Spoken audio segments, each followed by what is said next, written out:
Hey everyone, imagine waking up one day, chained not by iron, but by an invisible debt that owns your every hour, your every choice. Sound familiar?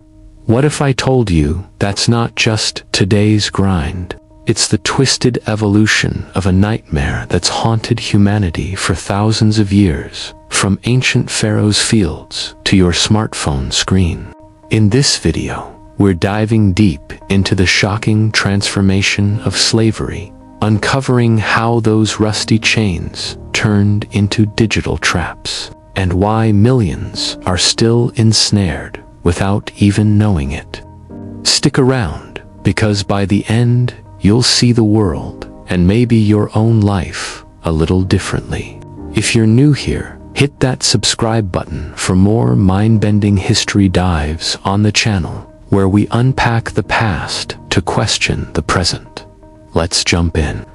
Okay, friends, let's start at the very beginning, way back in the cradle of civilization. Picture this, the sun-baked banks of the Nile in ancient Egypt around 3000 BCE. Massive pyramids rising like giants from the sand. But who built them? Not just paid workers, as some stories go. No, thousands of captives, war prisoners, and debtors toiled under the whip, their backs scarred, their lives owned by the state. These weren't volunteers, they were property, bought, sold, and bred like livestock.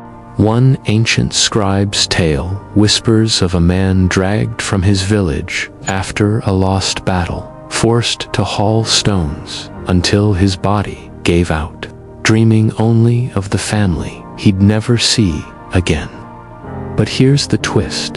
In Egypt, slavery wasn't always forever. Some rose to become trusted advisors, blurring the lines between captive and citizen. Why?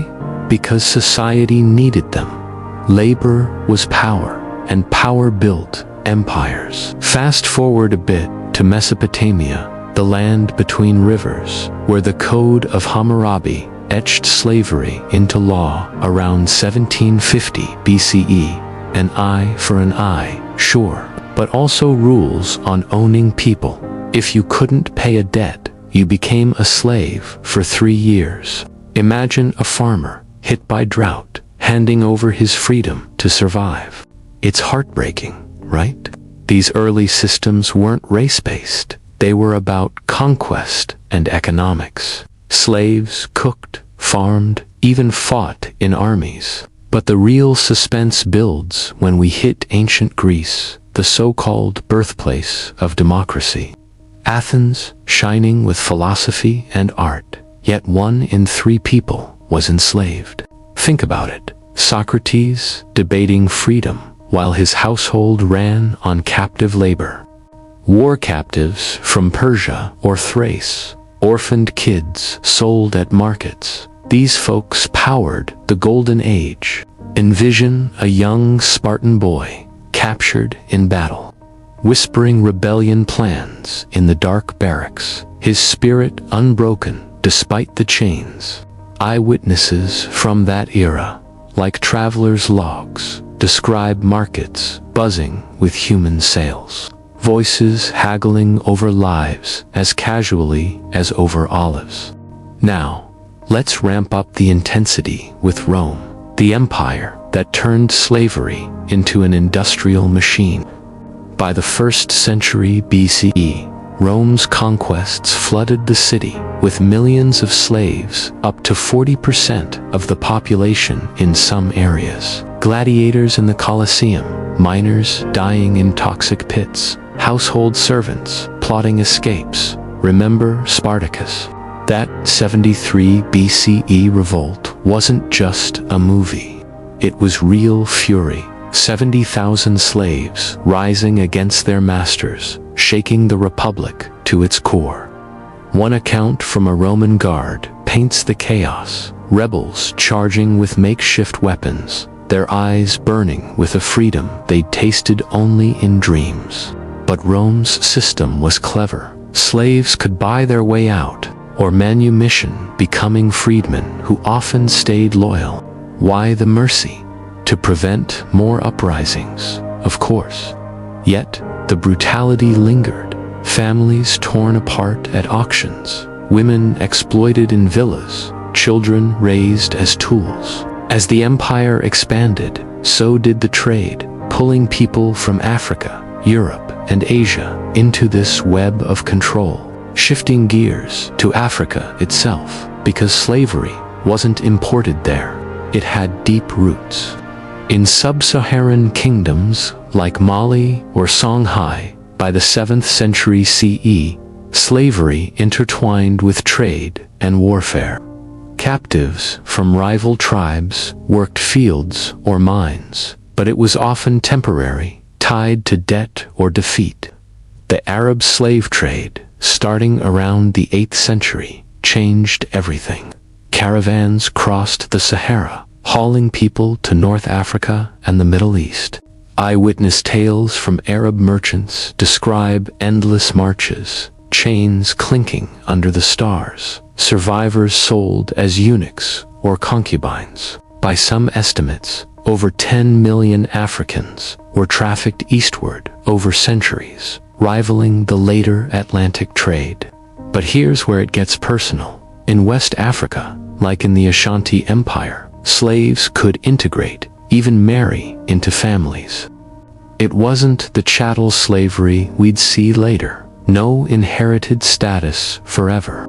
Still, the pain was real. A mother watching her child sold, vowing silent revenge. As we hit the medieval era, Europe twisted slavery further.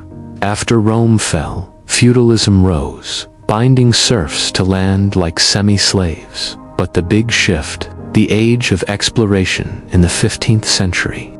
Portugal's voyages down Africa's coast kicked off the transatlantic slave trade. By 1444, the first Africans arrived in Europe as slaves.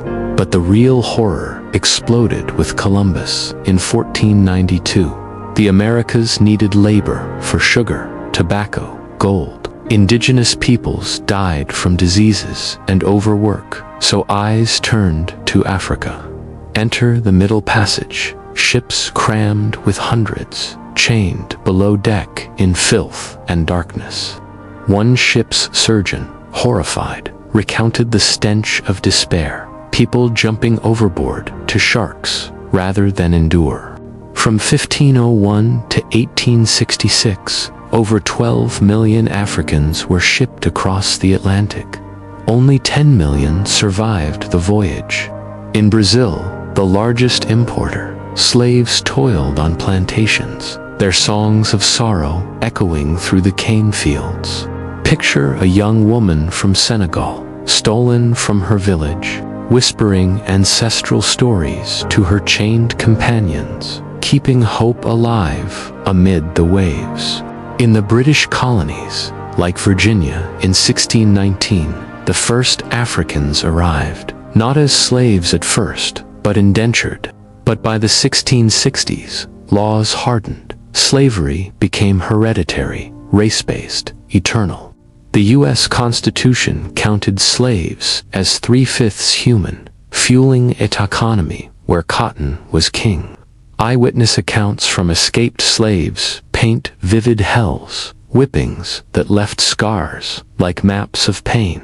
Families auctioned apart. Think of Harriet Tubman, risking everything on the Underground Railroad, guiding souls to freedom under moonlit skies. The suspense peaks with rebellions. Nat Turner's 1831 uprising in Virginia, where slaves struck back only to face brutal reprisals. Across the Americas, from Haiti's successful 1791 revolution, led by Toussaint Louverture, to Mexico's abolition in 1829, sparks of resistance flickered. But freedom, it came slow. Britain's 1833 Abolition Act freed 800,000, but with apprenticeships that dragged on. The U.S. Civil War in 1861 to 1865 ended legal slavery with the 13th Amendment, yet Jim Crow laws kept the chains metaphorical. Globally, The League of Nations in 1926 banned slavery, but did it vanish? No way. That's where the modern twist hits hard. Fast forward to today, and slavery hasn't died. It's evolved, hiding in plain sight. No whips in fields, but forced labor in factories, debt bondage in farms, human trafficking in shadows. Right now, over 50 million people worldwide are trapped in modern slavery, more than ever before. That's 1 in every 150 humans. In India, debt bondage snares millions. A poor family borrows for a wedding, ends up working brick kilns for generations, interest piling like chains. Eyewitness stories from survivors describe bosses with ledgers, not lashes, but the fears the same run. And your family pays. Human trafficking. It's a $150 billion industry, luring people with job promises only to exploit them in sex work or domestic servitude. In the US, farm workers from Mexico toil under threats, passports confiscated. In Qatar's World Cup stadiums, migrant workers from Nepal died in heat, debts binding them tighter than any rope. And forced labor in supply chains. Your chocolate, your phone, might trace back to child slaves in cobalt mines of the Congo. Imagine a young girl in Thailand, promised education, instead trapped in a sweatshop, sewing clothes for the world, her dreams stitched into every seam. What about the digital age? Modern constraints aren't always physical. Algorithmic gigs, trap drivers in endless shifts, debt from apps keeping them driving, social media, it addicts us, harvesting attention like old plantations, harvested cotton. We're free, but scrolling feeds own our time, our thoughts. Ancient slaves built pyramids. We build data empires, unpaid in likes and shares. So, why does this persist? Power and profit, always. But resistance echoes through time, from Spartacus to modern activists freeing bonded laborers in the world. Organizations raid factories, survivors share stories that spark change. Wrapping this up, friends, the evolution of slavery shows us humanity's darkest thread. From iron chains in Egypt's sands to invisible debts in our pockets, control adapts but never fully fades. Real freedom takes work. Always challenge what holds us back. What if the next big change starts with you unplugging and rethinking things? Is capitalism in charge, or can tech set us free? I'd love to hear what you think. Drop a comment below. What's the most popular chain you see around? If this sparked something, like and subscribe to the channel for more history that hits home. Thanks for watching. Stay curious, stay free.